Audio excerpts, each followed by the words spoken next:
Assalamualaikum warahmatullahi wabarakatuh. Perkenalkan, saya Arzalia Citra dengan NIM 2571001. Saya dari program studi Tadris Matematika semester 4. Dalam video ini, saya akan menjelaskan tentang penelitian kuantitatif. Tugas ini saya buat untuk memenuhi tugas pada mata kuliah Metodologi Penelitian yang dosen pengampunya Ibu Irni Latifah Irsal MPD. Untuk penjelasannya, next video. Untuk pembahasan yang pertama, yaitu apa sih penelitian kuantitatif itu? Nah, penelitian kuantitatif atau metode penelitian kuantitatif merupakan jenis penelitian yang melibatkan pengambilan data secara statistik sehingga dapat dilakukan perhitungan dan interpretasi yang dapat disajikan dalam bentuk grafik, diagram, tabel, dan pengujian hipotesis. Menurut Kasiram, dalam bukunya Metodologi Penelitian Kuantitatif dan Kualitatif, penelitian kuantitatif adalah suatu proses menemukan pengetahuan yang menggunakan data berupa angka sebagai alat menganalisis keterangan mengenai apa yang ingin diketahui. Penelitian kuantitatif menitik beratkan pada adanya variabel-variabel sebagai objek penelitian dan variabel-variabel tersebut harus didefinisikan secara jelas. Nah, penelitian kuantitatif memerlukan adanya hipotesis dan pengujiannya yang kemudian akan menentukan tahapan-tahapan berikutnya seperti penentuan teknik, analisis, dan formula statistik. Penelitian kuantitatif lebih berfokus pada angka-angka. Penelitian kuantitatif selalu dilakukan melalui tahapan-tahapan berlandaskan metode ilmiah. Adapun tahapan-tahapan dalam penelitian kuantitatif, yang pertama yaitu rumusan masalah. Merumuskan masalah karena tanpa adanya masalah tidak akan terjadi sebuah kegiatan penelitian. Sebab sebuah penelitian dilakukan untuk memecahkan suatu permasalahan. Pada umumnya, masalah yang diajukan adalah berupa pertanyaan-pertanyaan atau bisa juga dalam bentuk pernyataan-pernyataan. Permasalahan bisa diajukan dalam bentuk deskriptif, asosiatif, dan komparatif. Bahkan untuk satu penelitian bisa diajukan tiga-tiganya bergantung pada tujuan yang ingin dicapai dalam sebuah penelitian. Kemudian yang kedua yaitu teori keilmuan. Dalam sebuah penelitian, teori keilmuan berkaitan dengan bidang ilmu yang dijadikan dasar perumusan masalah penelitian, menelusuri konsep-konsep dan prinsip-prinsip ataupun teori-teori dari berbagai literasi. Literatur baik berupa buku, jurnal, dan sumber lainnya yang berkaitan dengan variabel dan masalah yang akan diteliti. Kajian teori menjadi dasar dalam merumuskan kerangka berpikir, dalam melihat hubungan antara variabel yang satu dengan variabel-variabel yang lain. Yang ketiga yaitu hipotesis.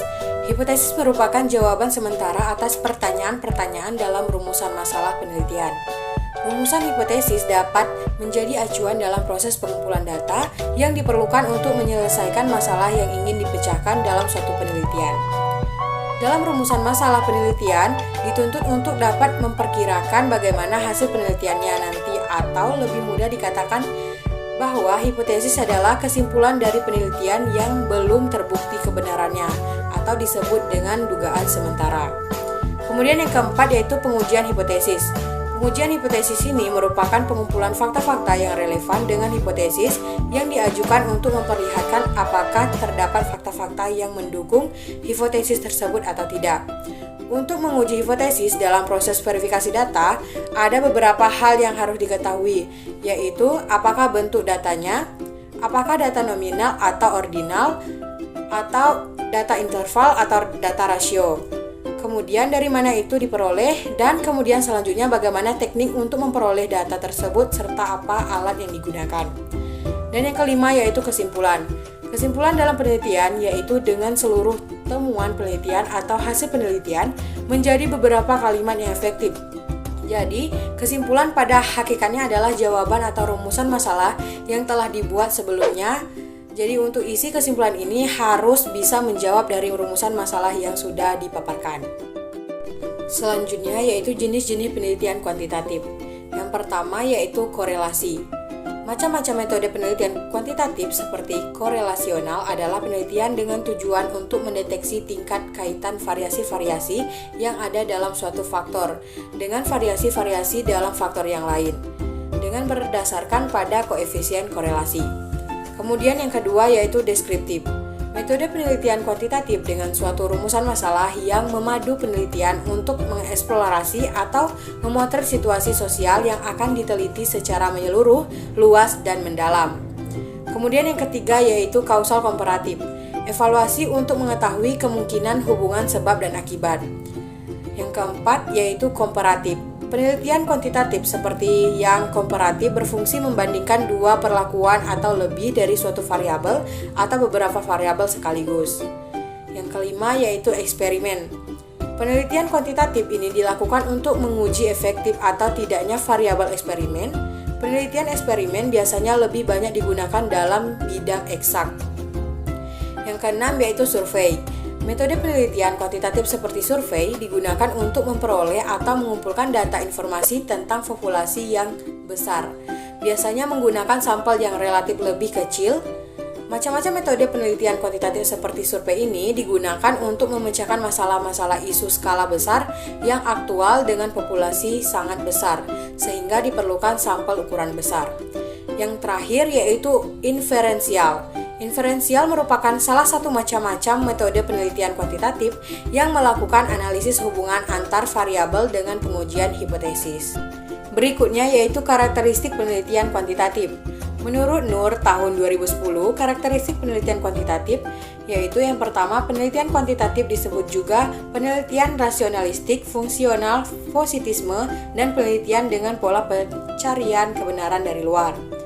Kemudian yang kedua yaitu penelitian kuantitatif mengisolasikan variabel-variabel dan kemudian menghubungkannya dalam hipotesis. Selanjutnya menguji hipotesis itu dengan data yang dikumpulkan sebaliknya.